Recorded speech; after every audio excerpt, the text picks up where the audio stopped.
Listen to the rhythm of the waves. For centuries, this sound has meant many things to many people. For some, it's a song of adventure, of new beginnings. But for millions, it was the mournful drumbeat of an ending. The start of a journey into a darkness from which many would never return. Imagine standing on a shore, not as a tourist, but as a captive. The sand beneath your feet holds the last connection to everything you've ever known. Your family, your home, your very name. You look out at the vast, unforgiving ocean, and all you see is a terrifying void. This was the reality for over 12 million Africans, forced into what we now call the transatlantic slave trade. But let's call it what it was.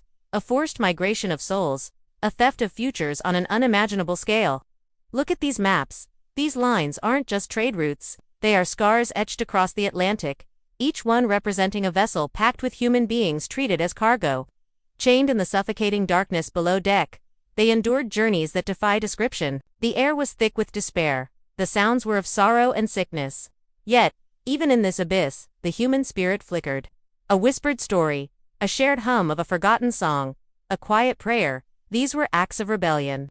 They were tiny flames of hope, refusing to be extinguished by the suffocating darkness of the ship's hold. This journey, often called the Middle Passage, wasn't just a physical crossing, it was a brutal attempt to erase identity, to sever the ties of culture, language, and kinship.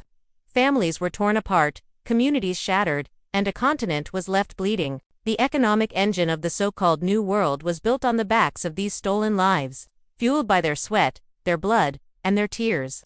The sugar in your tea, the cotton in your clothes, the coffee in your cup. For centuries, the history of these commodities was intertwined with the history of human bondage. But this story does not end in the darkness of the hold or the brutality of the plantation.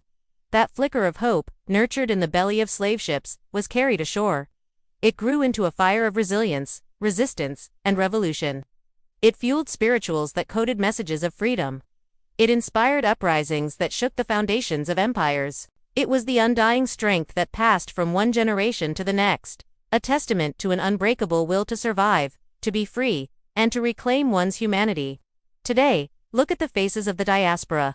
From the vibrant streets of Salvador, Brazil, to the bustling cities of the United States. From the islands of the Caribbean to the communities in Europe, the legacy lives on. It lives in the rhythm of the music, the richness of the food, the power of the art, and the strength of the people. These are the descendants of survivors, the inheritors of an incredible legacy of fortitude. Their pride is a defiance of the past.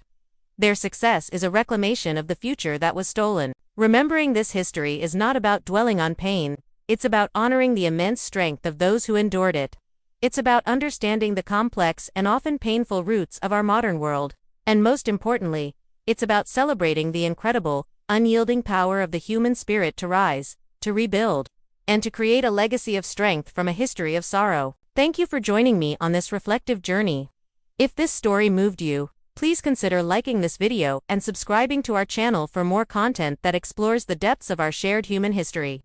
Your support helps us continue to tell these important stories. Until next time, take care.